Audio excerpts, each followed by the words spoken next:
नमस्कार, म Manmohan sir. News Nepal टेलिभिजनको न्युज नेपाल विशेषमा यहाँलाई स्वागत छ।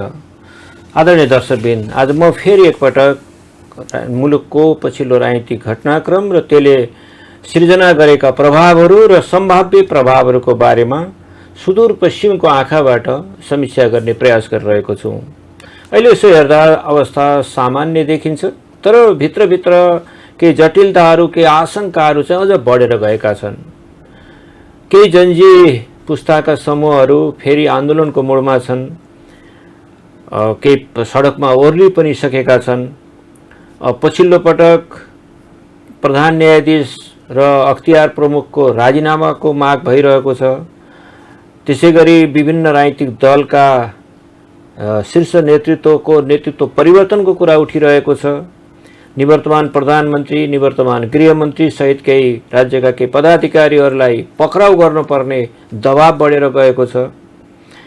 यो सबै बीच अहिले अन्तरिम सरकार छ, यो जुन जेनजी आन्दोलनको बलमा बनेको, र संसद अहिले विघटन भएको छ र आगामी फागुन 21 गते प्रतिनिधि सभाको निर्वाचनको घोषणा भइसकेको छ।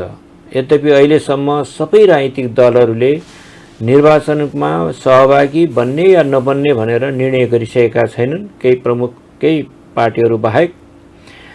तर यो सबै बीचमा एउटा एक प्रश्न चाहिँ आउँछ के 2082 साल फागुन 21 गते प्रतिनिधि सभाको निर्वाचन भइसकेपछि त्यो भयो भने के अहिलेका जति पनि राजनीतिक जटिलताहरू छन्, अहिलेका जति पनि राजनीतिक सामाजिक आर्थिक मुद्दाहरू छन्, के तिनले निकास पाउला या निकास पाउने एउटा त्यो थालनी होला?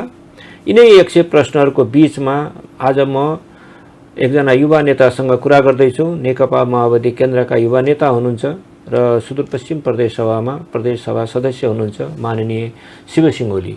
उहाँ हाम्रो स्टुडियोमा आइपुग्नु भएको छ। माननीयज्यू, स्वागत छ हजुर। हस्, धन्यवाद, नमस्कार। पहिले त तपाईँले समय दिनुभयो, यसको लागि धन्यवाद। दसैँ त मनाउनु भयो नि? हजुर, मनाइ। नढाँटेर भन्दा विगतको तुलनामा यसपटकको दसैँ मनाउँदाखेरि कस्तो अनुभव भयो त? वास्तवमा विगतका दसैँहरूमध्ये यसपटकको दसैँ चाहिँ मलाई पनि त्यति खुसियाली भव्यताका साथ मनाउनु पर्ने जस्तो स्थिति देखिएन। मनदेखि नै त्यो आएन भनौँ न। म सधैँ पहाड जान्थेँ दसैँ मनाउनको निमित्त परिवारसहित। म यसपालि गएन, कोठामै बसेँ। सामान्य तरिकाले आफ्नो परिवारहरूलाई टिका लाएर यसरी चाहिँ सामान्य रूपमा मनाइयो। त्यति मनमा उत्साह, हर्ष चाहिँ यो सालको दसैँमा त्यस्तो देखिएन। अब तपाईँ युवा हुनुहुन्छ, यद्यपि तपाईँ जेनजी पुस्ताको प्रतिनिधित्व त गर्नुहुन्न। सुदूरपश्चिमको आँखाबाट अझ तपाईँ डोटीबाट प्रतिनिधित्व गर्नुहुन्छ होइन? सुदूरपश्चिमको आँखाबाट समग्रमा यो जेनजी पुस्ताको जुन आन्दोलन भयो भदौ 23 र 24 गते, यसलाई कसरी समीक्षा गर्नुहुन्छ तपाईँले? यो भदौ 23 र 24 गतेको जुन आन्दोलन भयो त्यसलाई हामीले अब जेनजी पुस्ताको आन्दोलन भनेको छौँ। र एउटा जेनजी पुस्ताले उठाएका केही मुख्य मागहरू सहितको आन्दोलन भए तापनि त्यो समग्र रूपमा भन्ने हो भने हामी सबैकै आन्दोलन या हामी सबैका विषयहरू चाहिँ त्यहाँ थिए।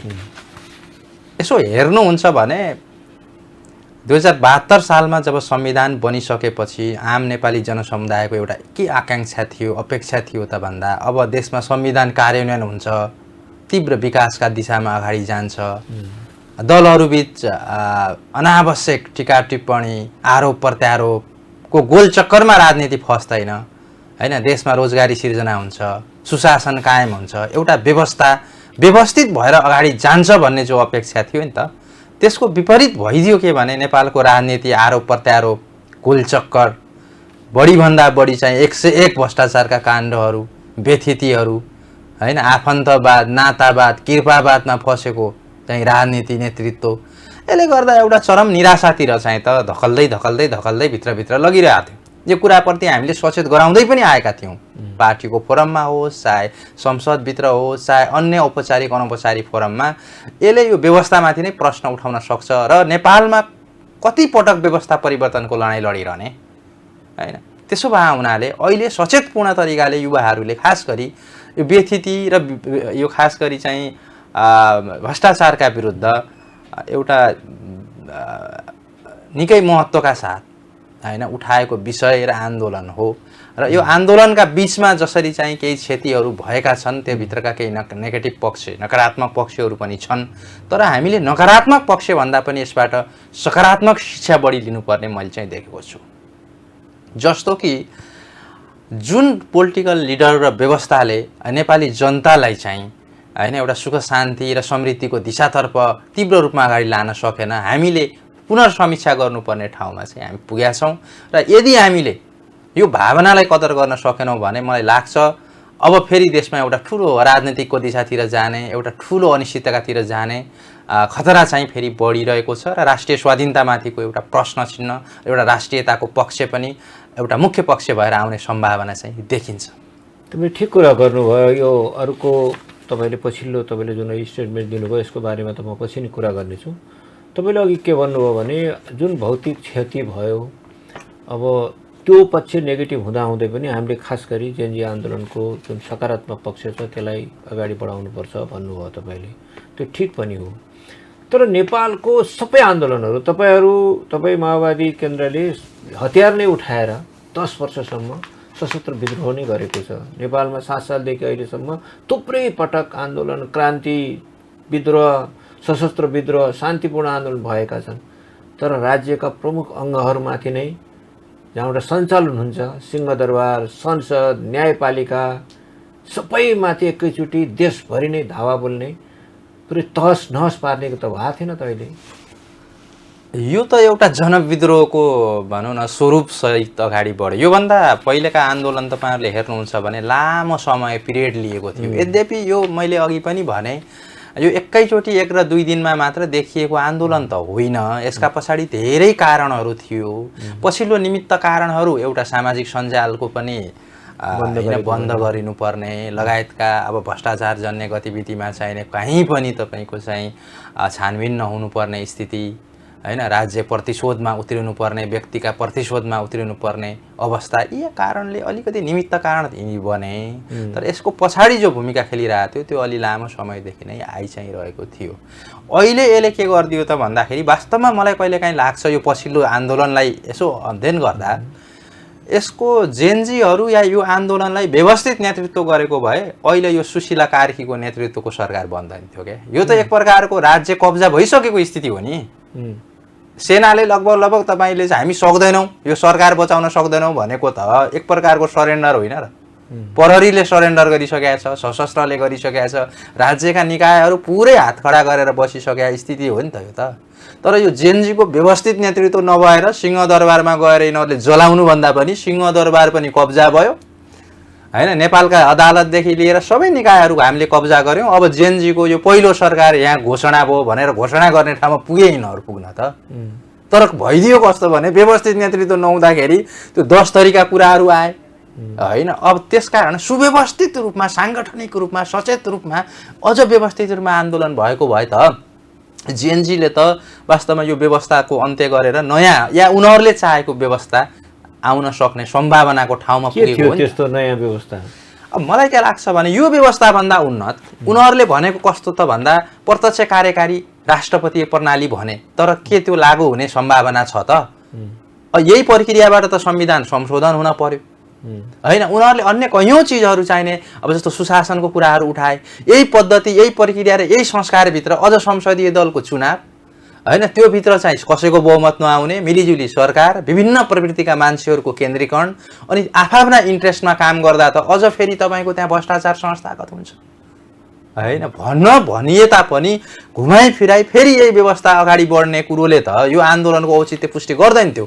तर कमसेकम यसले नयाँ सरकार निर्माण गर्ने बेला गर्नु चाहिँ के पर्थ्यो त भन्दा हठात रूपमा यो संसद विघटन नगरेर एउटा जेएनजीले एउटा समूह दबाव समूहको रूपमा राखेर उनीहरू सहितको एउटा चाहिने समिति बनाएर अनि त्यो समिति मार्फत तपाईको चाहिने संविधान संशोधन गराएर अनि सरकार अन्तरिम दिएर प्रत्यक्ष कार्यकारी अनि तपाईको चाहिने एउटा शक्तिशाली चाहिने यो न्यायिक जाँचबुझ आयोग अहिलेसम्मका जति पनि तपाईको चाहिने भ्रष्टाचारसँग जोडिएका उच्च पदस्थ कर्मचारीदेखि राजनीतिक नेताहरू उनका आफन्तहरू जो जोडिएका छन् हो त्यो आयोग बनाएर चाहिँ अगाडि बढेको भए यो थोरै सुल्टो हुन्थ्यो यहाँ भइदियो के भने अब संविधान संशोधन अब आएको प्रतिनिधि सभाले गराउन सक्छ कि सक्दैन भन्ने ग्यारेन्टी केही छ? अर्को संसद या अर्को सरकार, यो सरकारको हैसियत त खालि चुनाव गराउनेसम्म मात्र देखियो र यो घटनालाई छानबिन गर्ने, अब केही चाहिँ त मतलब भ्रष्टाचारसँग जोडिएका घटना अगाडि ल्याउन सक्ला। त प्रधानमन्त्रीले त भनिसक्नुभयो हाम्रो प्रमुख कार्यादेश नै अब हाम्रो चुनाव गराउने हो, हामी योभन्दा धेरै गर्न सक्दैनौँ भनिसकेपछि यो चुनावको रिजल्टमा फेरि काङ्ग्रेस, फेरि एमाले, फेरि माओवादीको उही नेताहरू फेरि म्युजिकल चेयरकै गेमको रूपमा देखा परे भने के हुन्छ यो आन्दोलनको उपलब्धि भन्ने मलाई चाहिँ चिन्ता लागेको छ। अब त्यो चाहिँ नहोस् होइन, किनकि अब नेपाली जनताहरू सचेत छन्, भयो होला यो घटनाले होइन। पुराना नेताहरू, शीर्ष नेताहरूले पनि आत्मसमीक्षा गरेर अब मार्ग प्रशस्त गरिदिने कुरो पनि होला होइन। म त्यो अहिले कुरा गर्छु मान्यजी। त्यसो भए माओवादीले 10 वर्षको त्यत्रो ठुलो जनयुद्ध, हतियार नै बोकेर, सेना नै गठन गरेर, धेरै ठाउँमा जनसरकारहरू बनाएर गर्न नसकेको काम भदौ 2082 साल भदौ 23 र 24 गतेले गरिदियो। त्यति बेलाको वस्तुगत अवस्था चाहिँ धेरै भिन्न थियो होइन। एकैचोटि नेपाली जनतालाई आह्वान गरेर विद्रोहमा आइहाल्नु सक्ने अवस्था, परिस्थिति, चेतना सबै थिएन, राष्ट्रिय अन्तर्राष्ट्रिय परिस्थिति।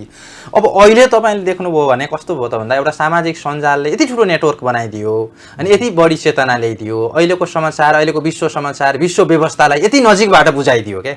अहिले इन्डिया र चाइनामा कुन व्यवस्थामा छ, त्यहाँको प्रगति के हो, भौतिक प्रगति के छ, त्यहाँको चाहिँ अन्य आन्तरिक प्रगति के छ भन्ने विश्वको हरेक देशको तुलना नेपालसँग अहिलेको युवाले गर्न सक्छन्। त्यति बेला गर्न सक्ने स्थिति थिएन। त्यही रेडियो नेपाल र एक दुईवटा समाचारका माध्यमबाट विश्वका केही घटना सुनिन्थे मात्रै, अध्ययन त कहाँ गर्न सकिन्थ्यो त। अहिले सबै विश्व आफ्नो अगाडि देखिसकेपछि मान्छेले के बुझ्यो भने सचेतपूर्ण तरिकाले यो छिटो छोटो आह्वानमा यो हुन सक्ने परिस्थिति र सम्भावना बनायो। तपाईँहरूको समर्थन थियो कि थिएन यसमा? हाम्रो थियो। हाम्रो पार्टीले त वास्तवमा सुशासनको पक्षमा होइन, भ्रष्टाचार अन्तको प्रश्नमा त होइन, आफू सरकारमा हुँदा पनि होइन केही पहल कदमी लिएको कुरा होइन। अझ भन्ने हो भने राजनीतिक दलका नेतृत्व, उच्चपदस्थ कर्मचारीहरूको छानबिन गरौँ भन्ने कुरा र अस्ति पनि केन्द्रीय समितिको बैठकमा अब आन्तरिक छानबिन र अख्तियारलाई भनेर पनि बाह्य छानबिन पनि हाम्रा प्रमुख नेता र राज्यका होइन महत्त्वपूर्ण अङ्ग र निकायमा गएका पदाधिकारीहरूको हुनुपर्छ भन्ने मान्यता हो। र अझ भन्ने हो भने नेताहरूका परिवारसँगका पनि अर्को एउटा मुभमेन्ट के देखियो भने आफू सत्तामा जाने, आफ्ना परिवार, आफ्ना छोराछोरी, इष्टमित्र, नाता गत्ताहरूको जो रभाव देखियो त्यो पनि जेनजी पुस्तालाई मन परेन नि। त्यही पुस्ता जो पढेर लेखेर रोजगारी नपाएर दिनको 200 को नौकरी नपाउने स्थितिमा घर बस्ने, अनि तिनीहरू छोराछोरीका मान्छेहरू चाहिँ महँगो महँगो आलिसान भवनहरू होइन, रभावपूर्ण जिन्दगीहरू अनि विदेशमा चाहिँ घुम्ने, अनि तिनै चिज पोस्ट गर्दा मान्छेलाई रिस उठ्दैन? के हो स्रोत भन्ने कुरोको खोजी नीति गर्नुपर्छ कि पर्दैन?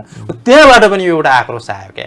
त्यो तपाईँहरूमा अलिअलि भुत्ते हुन लागेको क्रान्तिकारीपन माओवादी केन्द्रमा फेरि त्यो टुसाएको छ।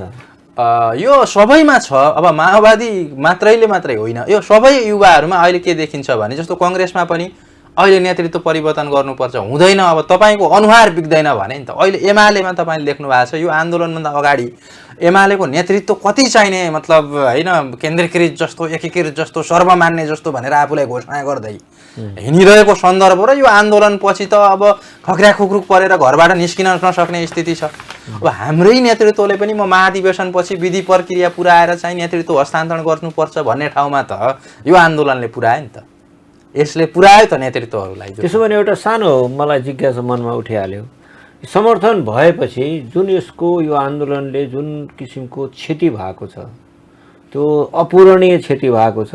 मानवीय क्षति त कहिले पुरा हुनै सक्दैन, भौतिक क्षति त हामी बनाउन सक्ला, तर मलाई लाग्छ करिब करिब हामी 20-25-30 वर्ष पछाडि फेरि फर्किसक्यौँ। यसको सबै माओवादी केन्द्रले यो सबै जिम्मेवारी पनि लिन्छ नि होइन? अब यो घटनाका प्रत्यक्ष अप्रत्यक्ष रूपमा हाम्रो सहभागिताको कोणबाट त हामीले भनि नै सकेका छौँ यो जेनजीहरूको विद्रोह नै हो भनेर। जुन प्रकारले सरकारले संयमता अपनाएर उनीहरूका जायज मागहरूलाई होइन उचित तरिकाले चाहिँ होइन हल गर्न सक्न पर्थ्यो र हामीले दोस्रो दिनमै भनेका थियौँ कि प्रधानमन्त्रीले राजीनामा दिन पर्यो। 21 गतेको घटना घट्यो, नैतिक रूपमा त्यत्रो धेरै चाहिने मानव होइन क्षति भयो भनौँ न, अब युवाहरूको मृत्यु भयो। त्यो भइसकेपछि जिम्मा लिएर कमसेकम राजीनामा दिन पर्यो भनेर भन्यौँ होइन। त्यो कुरो नमानिसकेपछि त्यसको उत्कर्ष आक्रोशले के गरिदियो त भन्दा अझ धेरै सीमा नाग्यो क्या, अझ भौतिक क्षति हुने ठाउँमा पुग्यो। होइन त्यसले चाहिँ राज्यको यो वास्तवमा सुरक्षा एनालाइसिस, राष्ट्रिय सुरक्षा एनालाइसिस, गुप्तचर होइन हामीले चाहिँ हाम्रो परिस्थिति कहाँ जाँदैछ भन्ने एनालाइसिस गर्न नसक्नु भनेको मलाई लाग्छ राज्यका निकायमा बस्नेहरूको पनि त्यो क्षमता र सुझबुझपूर्ण तरिकाले देखिएन के। खालि यो त के रहेछ भने बाहिर देख्दा को घाम गुजिन रहेछ त एकै दिनको आन्दोलनले ढालिदियो त सबै चिज। सेना छ, प्रहरी छ, गुप्तचर छ, अन्य निकायहरू छन्, छैन र यत्रो चिजहरू बसेको छ, व्यवस्थित छन्। अब खै त अनि भएन त काहीँबाट पनि। यो आन्दोलनको आकलनसम्म गर्न नसक्ने सरकार भनेपछि हाम्रो सरकारका संयन्त्र पनि कति कमजोर रहेछन् भन्ने कुराको पुष्टि हुन्छ कि। जे होस् तपाईँहरूले सबै कुराको जिम्मेवारी चाहिँ लिनुहुन्छ। अब हाम्रो जिम्मेवारी भनेको मुख्य कुरा के हो भने जुन आन्दोलन भयो त्यसले एउटा ठुलो शिक्षा चाहिँ दिलाएको छ। अब चाहिँ एउटा रूपान्तरणको निम्ति ढोका खोलिदिएको छ होइन। यो रूपान्तरणको प्रक्रिया जुन पार्टी या जो प्रवृत्तिले पकड्न सक्छ ऊ टिक्छ, जसले पकड्न सक्दैन त्यो इतिहास बन्छ भन्ने मेरो चाहिँ बुझाइ छ। त्यो त ठिक कुरा हो। तपाईँले अघि एउटा कुरा गर्दा गर्दै अघिल्लोचोटि भर्खरै तपाईँले एउटा कुरा गर्नुभएको थियो, त्यसलाई म अलि स्पष्टमा भनौँ।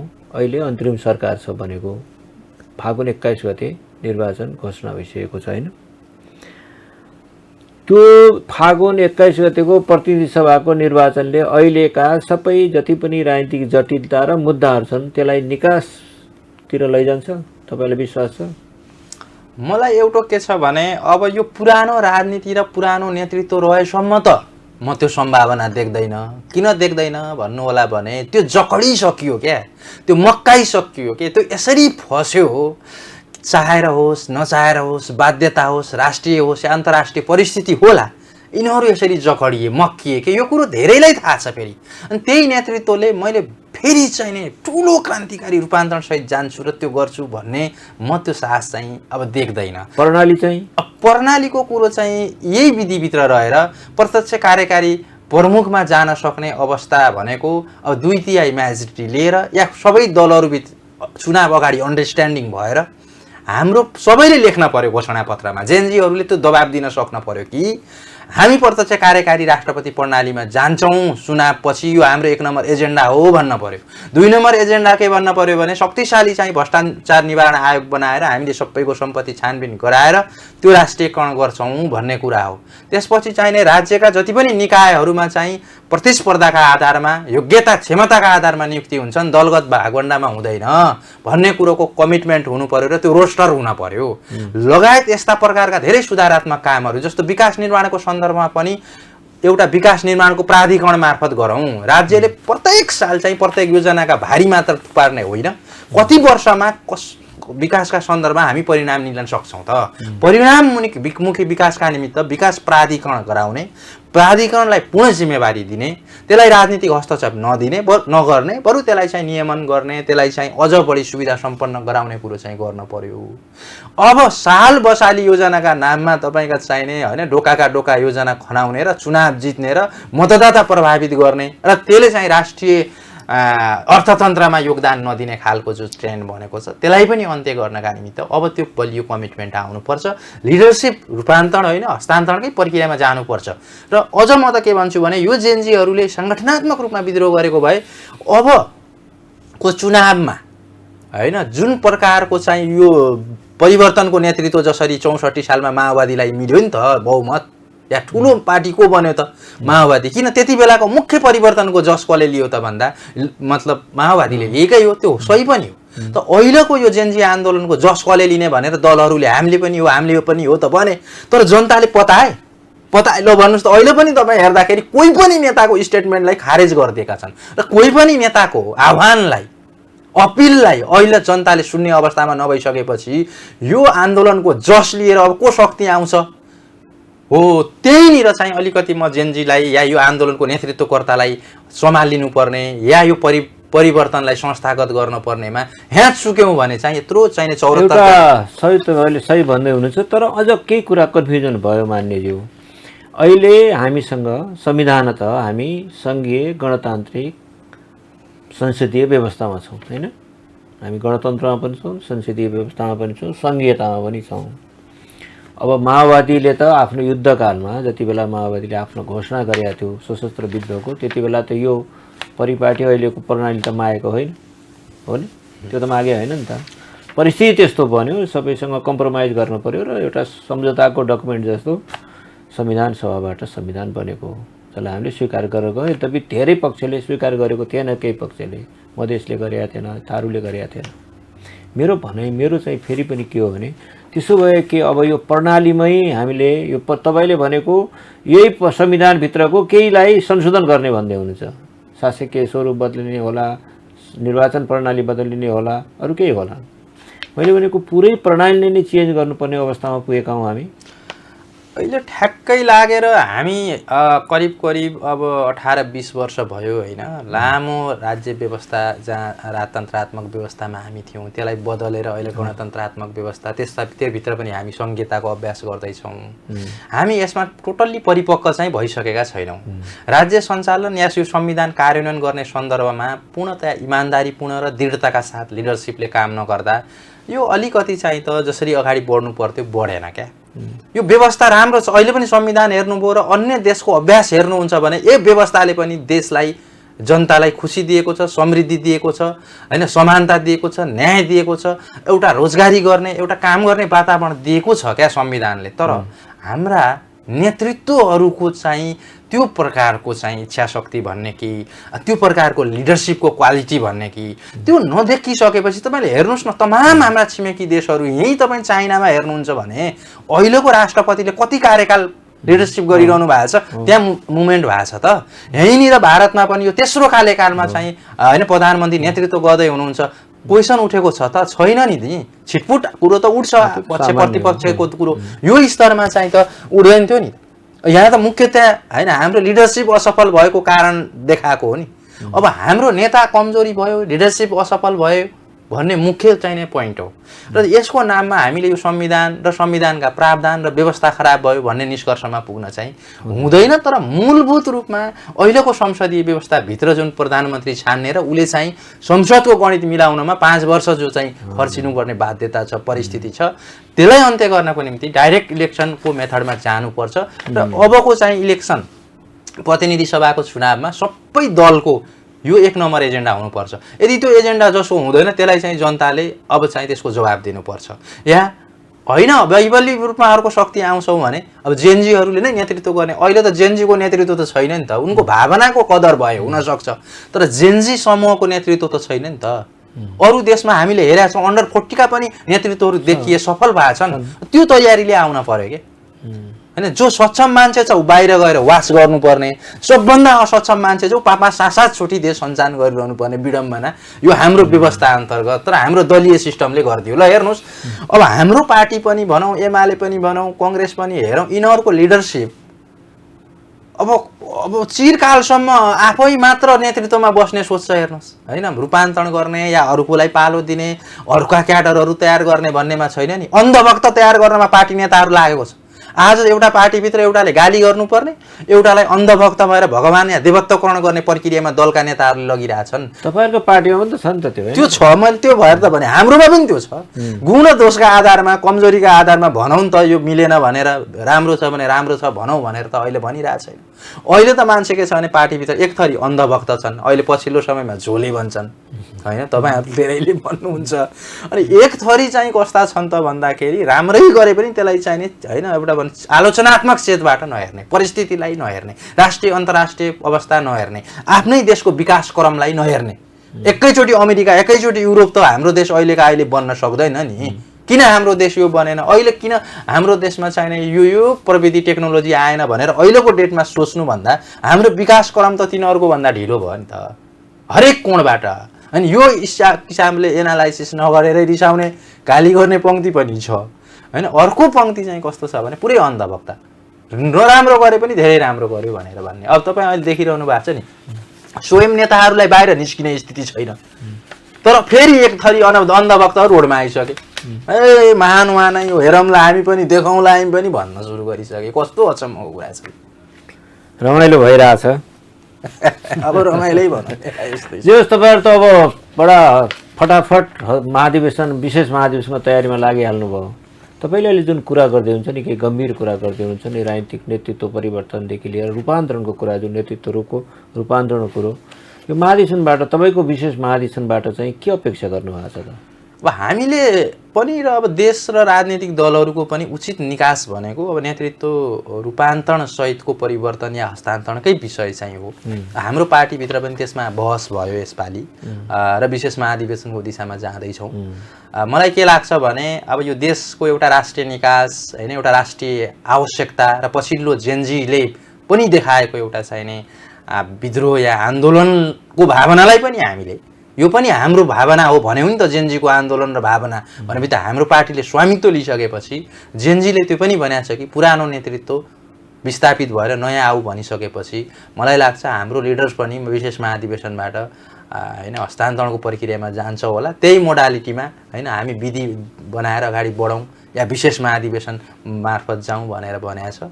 अब अरू पार्टी पनि जान्छन् होला, जानुपर्छ। यदि गएनन् भने अरूको पार्टीको त अब उनीहरू लाग्यो, तर एउटै कुरा अरूको पार्टीको जोड्दा तपाईँहरूले त चुनावमा भाग लिने भनेर पनि भनिसक्नु। तपाईँको अहिलेको पार्टीको जो आयोजक समितिको संयोजक हुनुहुन्छ पूर्व प्रधानमन्त्री प्रचण्ड, उहाँले पब्लिकली पनि बोलिसक्नुभयो होइन। तर अरू राजनीतिक दलहरूले कुनै घोषणा गरिसकेका छैनन् अहिलेसम्म चुनावमा जाने या नजाने भनेर। अनि प्रमुख दलहरूको सहभागिता बिना चुनाव सम्भव छ र?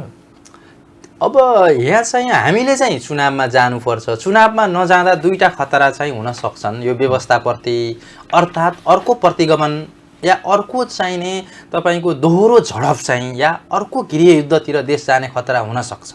जो अहिले परिवर्तनको नेतृत्व गरिरहेको शक्तिले जो परिवर्तन गर्यो त्यो शक्ति र यथास्थितिवादी शक्तिको रूपमा जो अलिकति चाहिने यो चुनाव गर्नु हुँदैन या प्रतिनिधि सभा पुनर्स्थापना गरेर त्यो मार्फत गभर्मेन्ट बनाएर हामी पुरै कार्यकाल चलाउँछौँ, कहाँ मान्छौँ तिम्रो आन्दोलन, यो केटाकेटीले गरेको यो विदेशीहरूको इसारामा गरेको हो भनेर जो हल्का मूल्याङ्कन र विश्लेषण भइरहेछ, यसले कता खतरा बढाउँदैछ भने देशमा द्वन्द्वको वातावरण बनाउँदैछ।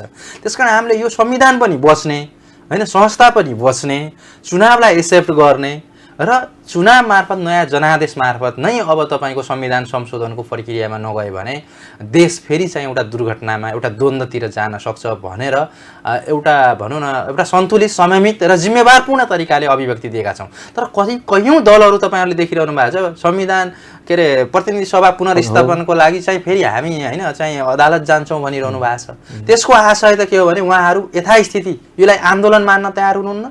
यो चाहिँ के भयो त भन्दा जे देशमा थियो धेरै राम्रो थियो होइन, यो विदेशीहरू अरू या पक्षले उचालेको कुरो हो भन्ने कुरालाई चाहिँ पुष्टि गर्न खोज्नुहुन्छ, जो कुरो चाहिँ गलत छ होइन। उहाँहरूको जो बुझाइ चाहिँ एकदम गलत छ। यो देशलाई तपाईँ हेर्नु होला, अब आज भोलिबाट सुरु हुँदैछ एउटा थरी चाहिँ यो व्यवस्थालाई होइन अहिलेको परिवर्तनलाई संस्थागत गराउनेतिर जाँदैछ। हामी यो परिवर्तनलाई संस्थागत गरौँ भनिरहेछौँ। अब यो एउटा कुरो के हो भने जहाँ प्रहरीको बल प्रयोग भएर मान्छेहरू हताहत भए मरे उहाँहरूको पनि त निष्पक्ष छानबिन हुनु पर्यो नि। यहाँ मान्छेको ज्यान लिने अधिकार सरकारलाई छैन नि। त्यसको विषयमा पनि प्रधानमन्त्री, तत्कालीन प्रधानमन्त्री र गृह मन्त्रीको नैतिक जिम्मेवारी त होला। अनि त्यो विषय चाहिने यहाँ केही आन्दोलनकर्मीहरूले त्यो स्वाभाविक रूपमा उठाउँदा उहाँहरू आत्तिएर होइन उनीहरूलाई पनि हुन्छ भनेर विषय डाइभर्ट गर्ने प्रयास गरिरहनु भएको छ। त्यो गलत छ। त्यो मुठभेडतिर जाने कुरो हो। जिम्मेवार राजनीतिक दलले देशलाई निकास दिने हो, मुठभेडतिर राजनीतिक प्रतिशोधमा जाने होइन। मलाई लाग्छ अब यो चुनाव गर्नै पर्छ। यदि चुनाव भएन भने अर्को क्राइसिस चाहिँ देशमा आउने खतरा चाहिँ हामी देख्छौँ। तर यो त्यसको लागि तपाईँले 62-63 साल पछिको जुन परिवर्तन भयो र यो संविधान जहाँसम्म हामी बनायौँ, किन दुईचोटि संविधान सभाको निर्वाचन भएर संसारमा कहीँ भएको छैन, नेपालमै भएको छ र त्यसरी बनेको संविधान हो यो। त्यति बेला धेरै अप्ठ्याराहरू थिए, सबैलाई मिलाउँदै गएर संविधानसम्म पुगेको हो। अहिले तपाईँले जुन एकदम बडा गम्भीर ढङ्गले कुरा गरेर राख्नु भएको छ र एउटा सङ्केत गरेर राख्नु भएको छ, तपाईँ धेरै पार्टीको फोरममा यो कुरा गर्नुभयो होला, पब्लिकली पनि केही आइसक्यो। त्यसको लागि जुन डायलग हुनुपर्छ दलहरूको बिचमा, सरकारको बिचमा, सरकार र दलहरूको बिचमा, आन्दोलनकारी र यथास्थितिवादीहरूका बिचमा सबैको हुनुपर्छ नि त, या समाजका सबै पक्षको बिचमा। त्यस्तो त केही पनि भएको देखिँदैन। सबैले आफ्नो किताकाट गरेर तपाईँहरू आफ्नो किताकाट गरेर हिँडिसक्नुभयो। आन्दोलनको नेतृत्व हामीले आन्दोलनलाई समर्थन गऱ्यौँ, स्वामित्व लियौँ भनेर हिँडिसक्नुभयो तपाईँहरू। अरू एकातिर छन्, झन् मोटिभेटको अवस्था सिर्जना भएन। त्यही त अब परिवर्तनलाई स्वीकार गर्ने र नगर्ने बिचको चाहिँ अब केही मतभेद अब आउँदै लाछन् होइन। अब अहिले पनि आएको छ। अहिले के हो भने मूलत राज्यबाट बहिर्गर्मित उनीहरूको शासन व्यवस्थालाई यो आन्दोलनले निषेध गर्थ्यो के रिजेक्टेड गर्यो नि त अहिलेको लिडरसिपलाई रिजेक्टेड गर्यो जस्तो 62-63 सालमा राजतन्त्रलाई रिजेक्टेड गरेपछि उसको नेतृत्व पनि त रिजेक्टेड भयो नि त खालि व्यवस्था मात्रै होइन नि त रिजेक्टेड भएको उसको नेतृत्व पनि रिजेक्टेड भएको स्थिति हो भने अहिले चाहिँ के छ भने व्यवस्था चाहिँ रहिरहने अनि नेतृत्व पनि रहिरहने भन्ने कुरो उहाँहरूको छ क्या हाम्रो कुरो के हो भने जब यो आन्दोलनले यो लिडरलाई यो लिडरसिपलाई यो नेतृत्वलाई हैन यो नेतृत्वले अहिलेको देशको चाहिँ समृद्धि विकास सुशासन स्थापित गर्न सक्दैन जनताको भावना बुझ्न सक्दैन राष्ट्रिय अन्तर्राष्ट्रिय परिस्थिति अनुसार यो देशलाई अगाडि बढाउन सक्दैन अहिलेको चाहिँ सूचना प्रविधि मैत्री चाहिने समाज निर्माण गर्न सक्दैन अहिलेको युवा जो जेनजी पुस्ता छ उसको भावना हैन उसले चाहिने देखेको विश्वलाई आफ्नो तपाईको चाहिने भन्नु न अहिलेको परिस्थिति अनुसार डेभलप गर्न सक्दैन भन्ने हो नि त यो नेतृत्वले सक्दैन भने हो के यो व्यवस्थाभित्र त्यो सकिन्छ सकिएर त चाइना तपाईं इन्डिया अरु तपाईं थुप्रै गणतान्त्रिक देशहरुमा विकास त्यहाँ पुगेका चाहिँ कोरिया विकास गरेका छन् थुप्रै देशले भने कयौं राजतन्त्रात्मक देशले पनि विकास गरेका छन् नि त व्यवस्थाकै कुरो गर्ने हो भने मुख्य त्यहाँ लिडर हो हाम्रो लिडर त कस्तो गर्न लाग्यो भने म्युजिकल चेयर खेल्न लाग्यो नि त तपाई हेर्नुहुन्छ भने कहिले त्यो चेयरमा एउटा नेता तीनटा पार्टी तीनटा नेता 10 वर्ष अनि त्यही त्यसैमा घुमिराख्ने पार्टीको अध्यक्ष पनि एउटाले एउटालाई पछार्ने एउटा बस्ने काम नगर्ने आरोप प्रत्यारोप गर्ने आफ्नो शक्ति सञ्चय गर्ने हैन आसेपासेलाई पैसा तमाम कमाउने आफ्ना बिचौलियाहरू तयार गर्ने राष्ट्रिय अन्तर्राष्ट्रिय एजेन्टहरू तयार गर्ने अनि चुनावमा चाहिँ त्यो पनि भनौं न उठेको चाहिँ कमिसन हैन घुस भन्नुस्या अनैतिक पैसा प्रयोग गरेर फेरि शक्तिमा आउने यो दुस्सर्गलाई त तोड्नु पर्थ्यो नि यो जेनजीले यो तोड भनेको छ हैन तोड भनेको छ र दलहरु सच्चिन अझै तयार देखिया छ ठीक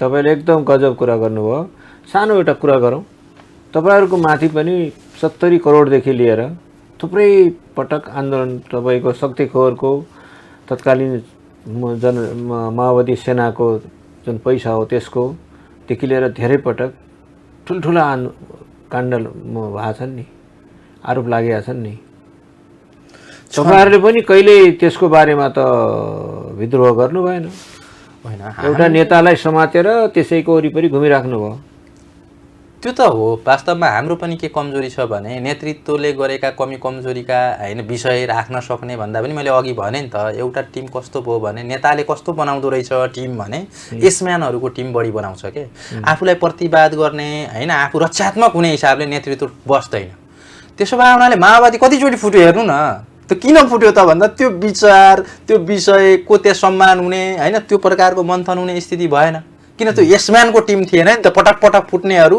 नेतृत्वको यसम्यान नभएको कारणले फुटेका छन् उसको आलोचना गरेका कारणले फुटेका छन् नि त उलाई रूपान्तरण गर्न नसकेर पनि कोही छोडेका छन् अनि त्यसो भए उनीहरुले अहिले तपाईले विभिन्न घटनामा संलग्न हाम्रो लिडरहरू पनि पटक पटक सरकारमा गएका छन् मलाई पनि कहिलेकाहीँ लाग्ने के गरेछ भने सामान्य मान्छे आर्थिक रूपमा गाउँघरमा हामी जस्तै जनजीवनबाट हुर्किएको मान्छे आज तपाईको चाहिने एकाएक तपाईको चाहिने हैन पुँजीपतिको जीवनशैलीमा गएको छ हैन रातारात तपाईको चाहिँ करोडपति अर्बपतिको तपाईको लवाई खुवाई बसाई हिँडाई हैन उले गर्ने वैवाहिक चाहिने कार्यक्रम होस् या सार्वजनिक कार्यक्रम होस् त्यो त देखिन्छ नि उसको खातामा पैसा नभए पनि जीवनशैलीले प्रमाणित गर्दैछ कि यिनीहरू पनि भ्रष्टीकरण छन् भन्ने कुरा के मेरो खातामा पैसा हेर नि त छ कि छैन मेरो घर हेर नि त भन्छन् क्या मान्छेहरू तर तिमीहरूको आचरण र जीवनशैली हेर न तिमीहरूले दिने एउटा पार्टी 5-10 करोडको कसरी भयो तिमीहरू लाउने जुत्ता आज 4-5 लाखका कसरी भए तिमीहरूले लाउने घडी चस्मा र तिमीहरूले लाउने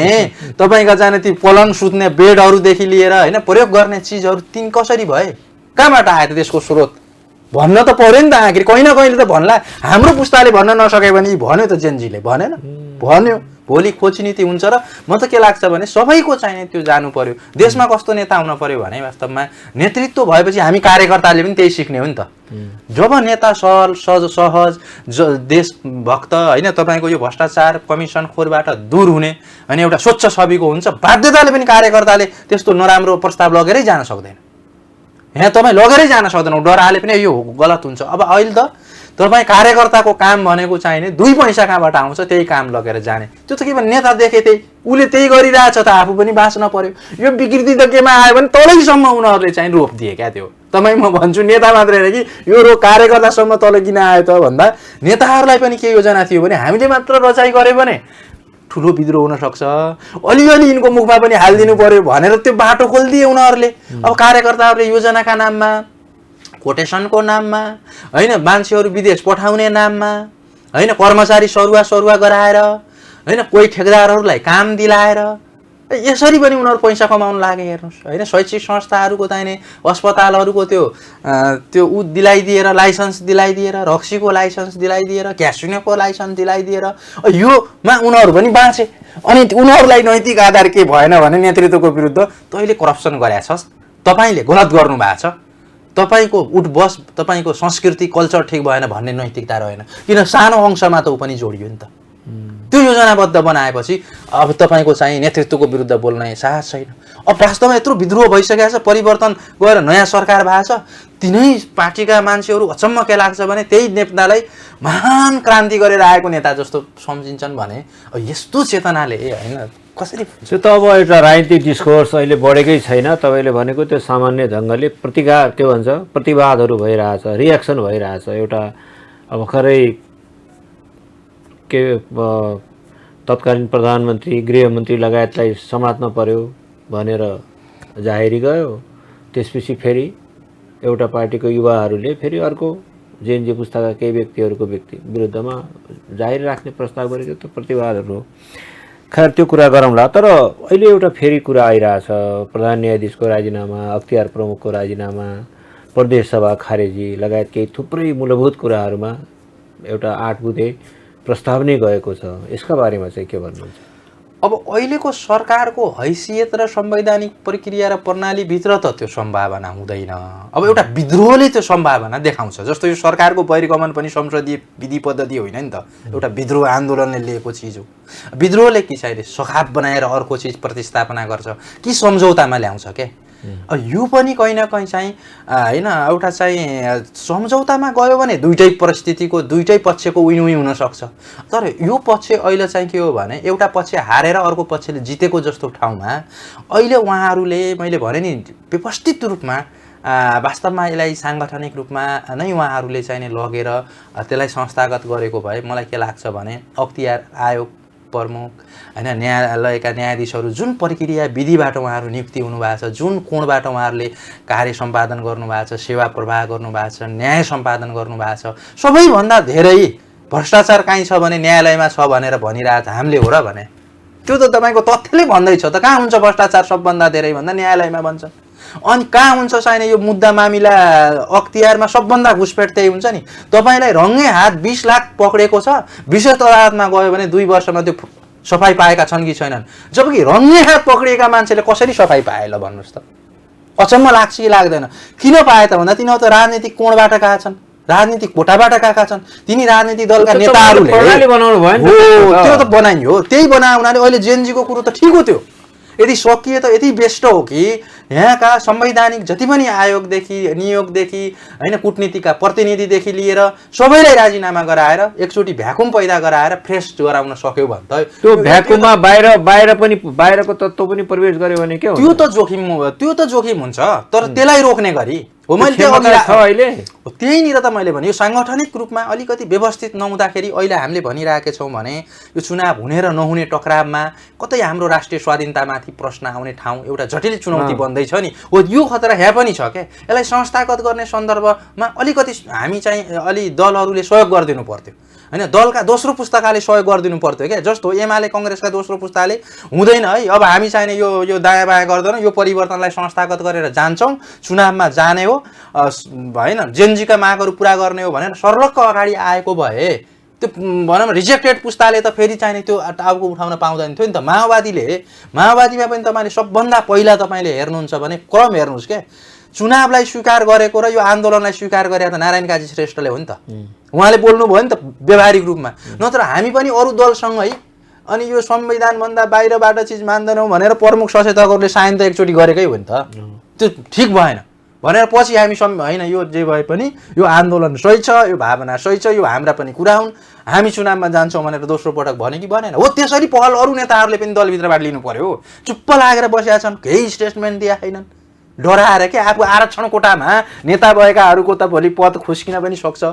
वेट एन्ड सीमा छन् के मेरो पोजिसन के हुन्छ भन्ने वेट एन्ड सीमा छन् जोखिम म लिइरहेको छैनन् म सकिए पनि मेरो पदमा म केही हुँला नहुला तर राष्ट्रका लागि बोल्छु भनेर अरू दलबाट त आएनन् एउटा तपाईँ लगभग 3 वर्ष त प्रदेश सभामा बसिसक्नुभयो होइन त्योभन्दा पहिले पनि तपाईँ 5 वर्ष प्रदेशको मुख्यमन्त्रीको एकदम प्रमुख सल्लाहकारकै रूपमा तपाईँले काम गर्नुभयो भनेको तपाईँ शासनमा बसिसक्नु भएको छ तपाईँले देखिसक्नु भएको छ एक दुईवटा प्रश्न त बडा जटिल प्रश्न त उठेकै छ त त्यति बेला 3टा मुख्य माग अवस्था परिवर्तन भ्रष्टाचारको अन्त्य र तत्कालीन अवस्थामा सामाजिक सञ्जाल बन्द जुन भएको थियो त्यसलाई खोल्नुपर्ने त्यही मागमा शान्तिपूर्ण आन्दोलन सुरु भएको त्यो हुँदा कहाँ अवस्थामा पुग्यो तपाईँ हामीलाई थाहा छ 76 जनाको मृत्यु सानो मृत्यु सानो कुरा होइन सानो घटना नै होइन अहिले यी सबै चिज जोडिएर आउन थाले यसको अर्थ त यो पहिलेदेखि नै केही ठुलो कन्स्पिरेसी केही ठुलो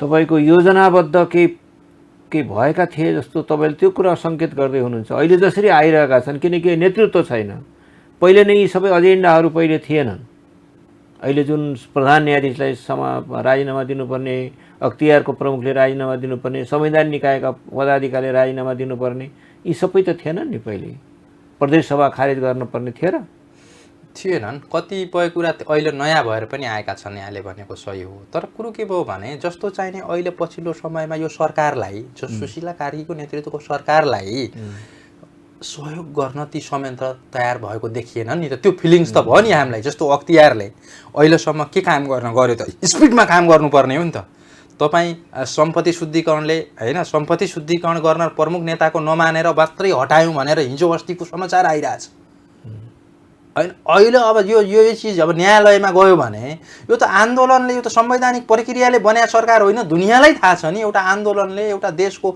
माग के राजतन्त्र पनि तपाईँको चाहिने त्यसै गएको हो त आन्दोलनले गएको हो नि कुनै बहुमत पुराएका हुन् र यिनीहरूले सुरुमै फालेर अनि त्यसपछि बिदा त गरेका होइनन् नि त आन्दोलनको बलमा फालेर पछि प्रक्रिया पुराएको भने अब चाहिँ अब प्रत्यक्ष कार्यकारीदेखि लिएर सुशासनको पक्षमा विकासको पक्षमा होइन यो जति पनि राजनीतिक नियुक्तिहरूलाई चाहिँ नियुक्ति गरिने संवैधानिक कूटनीतिक होइन अदालती होइन प्राज्ञिक क्षेत्रको नियुक्तिलाई प्रतिस्पर्धात्मक आधारमा बनाउने भरि जान सक्नु पर्यो नि त अझ यिनीहरूको चाहना कस्तो छ भने आफ्नै दाजुभाइ इष्टमित्र कार्यकर्ता जसले पैसा दिन्छ उनीहरूलाई नियुक्ति गर्नुपर्छ भन्ने यिनीहरूको त बानी परेको छ अब त्यही बानी र त्यहीबाट गएका मान्छेहरूले अहिलेको सरकारलाई सहयोग गर्न चाहिरहेछन् के अहिले जति पनि गएका छन् नि यो त कुनै न कुनै दलको प्रतिनिधि भएर गएका छन् नि या कुनै नेतालाई केही दिएर गएका छन् त उनीहरू अझै पनि अप्रत्यक्ष या प्रत्यक्ष रूपमा सरकारभन्दा पनि तिनै दलका नेताप्रति उत्तरदायी भएको देखिया छ त्यो गलत कुरा त्यसो भए उनीहरूले अहिले जेनजीहरूलाई फेरि आक्रोश के आइरहेछ भने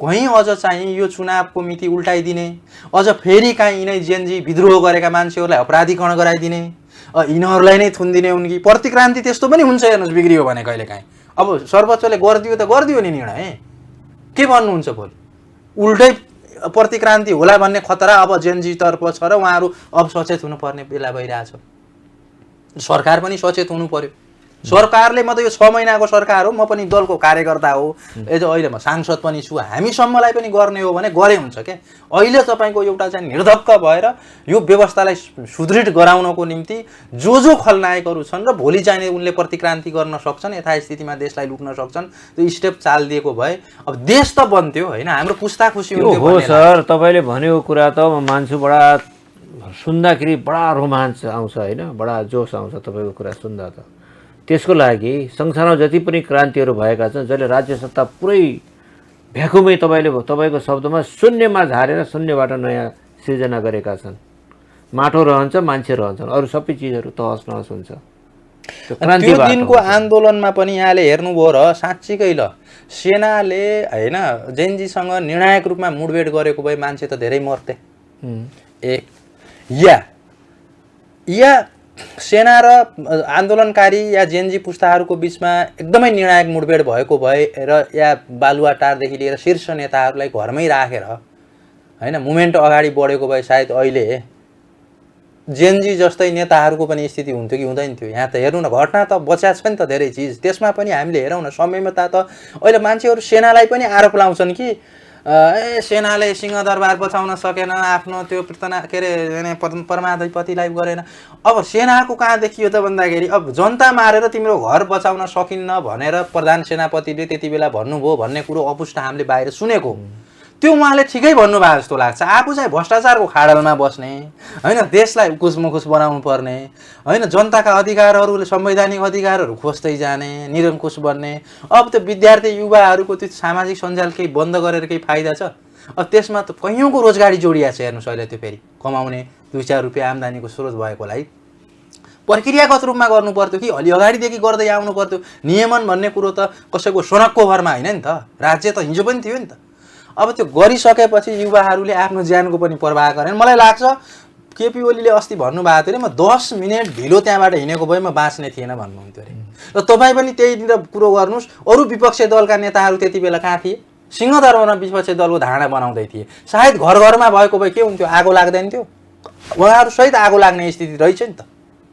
भने एउटा स्थिति ठुलो विद्रोह त त्यता जाँदै थियो। तपाईँ जो होस् बडा क्रान्तिकारी कुरा गर्दै हुनुहुन्छ। मैले अघि पनि तपाईँलाई परिस्थिति नै त्यस्तो छ के। फेरि पनि मैले सोधेँ, एउटा कोणबाट कुरा आइरहेछ, खास गरी सामाजिक सञ्जालहरूमा यो कुराहरू आइरहेछ, केही व्यक्तिहरूले लेखिराख्नु भएको छ। यसको पछाडि एउटा ठुलो षड्यन्त्रको, मुलुकलाई नै सिद्ध्याउने, मुलुकलाई पराधीन बनाउने, नेपालको स्वाधीनतामाथि आक्रमण गर्ने, नेपालमाथि एकदम बाहिरको हस्तक्षेप बढाउने, सैन्य हस्तक्षेप बढाउने भनेर जसरी केही कोणहरूबाट विश्लेषण हुन थालेको छ अहिले। होइन यसो छ, कुनै पनि देशमा अब अस्थिरता भयो भने छिमेकी देशहरू, बाह्य शक्ति राष्ट्रहरूले त्यहाँ आफ्नो उपस्थिति र प्रभाव देखाउन खोज्छन् नै। आफ्नो भन्नु नचाहिने कहीँ न कहीँ प्रभाव, हस्तक्षेप राष्ट्रिय रूपमा, अन्तर्राष्ट्रिय रूपमा त्यो जहाँ पनि देखाउन सक्छन् कि। हामी पनि शक्तिशाली देश भएको भए अरू देश या नजिकका देशमा यस्ता अस्थिरता भएपछि आफ्नो उपस्थिति, आफ्नो भनाइ, आफ्नो अनुकूलता कायम गर्न खोज्छन्। र अरू देशले पनि या शक्ति केन्द्रले त्यो गर्नु स्वाभाविक हो। त्यो त हाम्रा अरू दलका नेता भएर पनि त गरे नि त। यहाँ मान्छेलाई थाहा छैन र प्रो चाइनिज, प्रो अमेरिकन होइन, प्रो इन्डियन लबीको नेता हो भनेर यहाँ मान्छे भनि त रहेछन् नि। भन्नलाई चाहिँ कर्मचारी समेतलाई भनिदिन्छ मान्छे यो फलानुको एजेन्ट हो भनेर।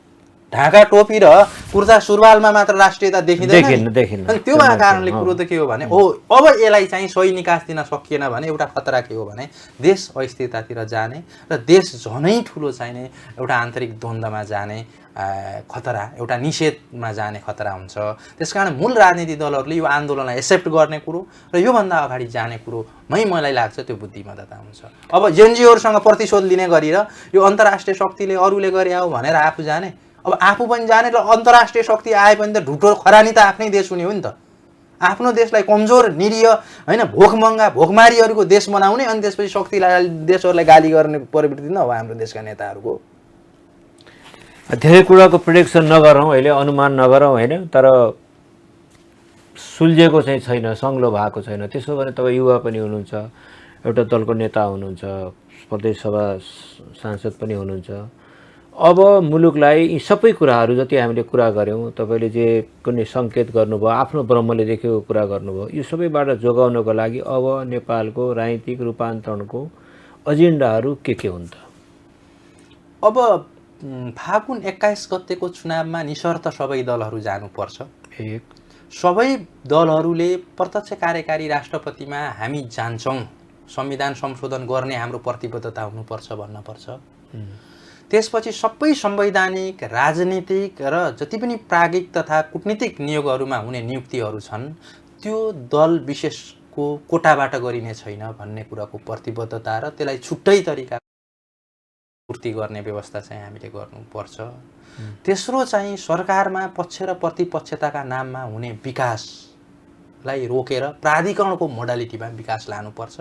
यो सरकारले यो गर्ने, अर्कोले त्यसलाई काट्ने होइन कि हाम्रो देशको 8, 10, 20 वर्षको विकासको रणनीतिमा बरु सबै सहभागी हुने र त्यही रणनीतिलाई तपाईँको चाहिने एउटा प्राधिकार दिएर प्राधिकरण मार्फत अगाडि बढाउनु पर्ने चाहिँ त मैले देख्छु। अब अर्को कुरो सङ्घीयता जो छ होइन, यहाँको पहिचान जो छ, यसलाई कमजोर होइन, यसलाई अधिकार दिएर नियमन गरेर यसलाई शक्ति प्रदान गरेर अझ बढी चाहिने सुदृढ गर्नुपर्ने देखिन्छ। अहिलेको सङ्घीयता भने कस्तो छ भने प्रदेशलाई गाली पनि आएछ, यो काम पनि गरेका छैनन् भन्छन्, तर रियालिटीमा प्रदेशको सभा सदस्य भए हिसाबले हेर्दा प्रदेशलाई शक्ति नै छैन दिए। एउटा सिडिओ जति पावर छैन मुख्यमन्त्रीलाई, तपाईँले देख्नुहुन्छ। अनि उसले के काम गरोस् क्या जनताको? गाडी छ, झन्डा छ, सेक्युरिटी छ, अनि 2-4 अर्ब बजेट पनि बाँड्न पाउँछन् होइन, तर राज्य सत्ताको प्रयोग गर्न त पाएका छैनन् नि त। साँच्चीकै सरकारका रूपमा यिनीहरू छैनन् क्या। यो पनि त्यहाँनिर चाहिँ चलखेल भएको छ। साझा अधिकारका नाममा प्रदेशका अधिकांश अधिकारहरू माथि राखिदिएर यसलाई चाहिँ एक प्रकारले लङ्गडो बनाउने काम चाहिँ संविधान त पनि र सङ्घीय सरकारले पनि गरिरहेको। यसलाई पनि कि त यही अवस्थामा राख्ने हो भने नराख्ने।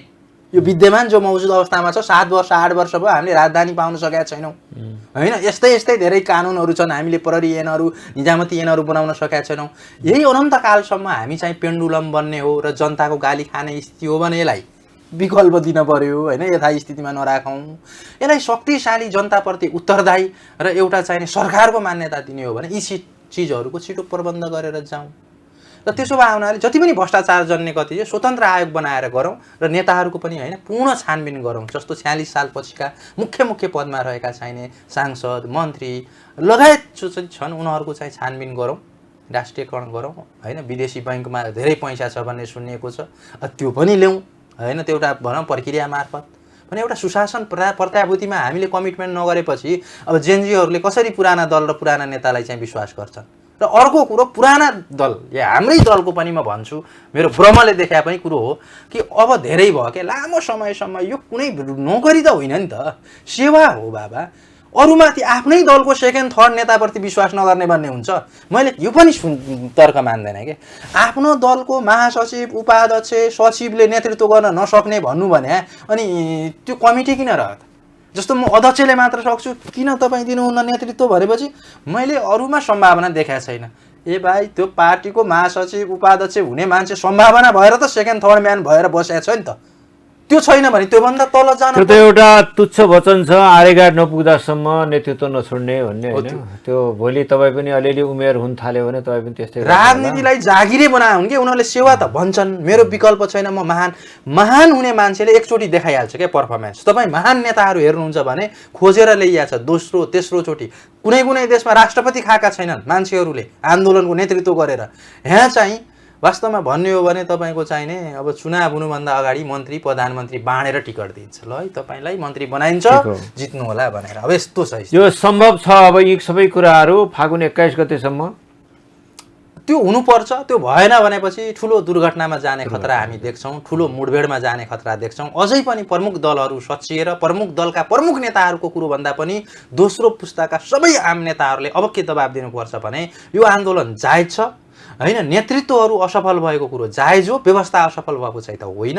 अब यो व्यवस्थाले सफल गराउने गरी नेतृत्व जन्मिनुपर्छ। तपाईँहरूले कमसेकम नेतृत्व हस्तान्तरण गरिदिनु पर्यो, यो प्रक्रिया सुरु गरिदिनु पर्यो भन्ने साहस त गर्नै पर्छ। हस्, धेरै धेरै धन्यवाद हामीसँग कुराकानी गर्नु, यसको लागि धेरै धेरै धन्यवाद। नमस्ते, यहाँलाई पनि धन्यवाद। हस् त, आजलाई यो कार्यक्रम यति नै। आदरणीय दर्शकवृन्द, आज यो कार्यक्रम मार्फत हामीले सुदूरपश्चिमको आँखाबाट नेपालको अहिलेको राजनीतिक जुन घटनाक्रमहरू छन्, यसले पारिरहेका प्रभावहरू छन् र आउने प्रभावहरूको बारेमा के विश्लेषण गर्ने प्रयास गऱ्यौँ।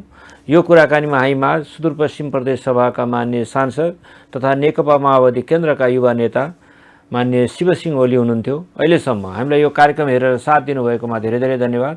अर्को दिन यही विषयमा कुनै नयाँ र विशेष अतिथिका साथ उपस्थित हुनेछौँ। त्यतिन्जेलसम्मको लागि बिदा दिनुहोस्। नमस्कार।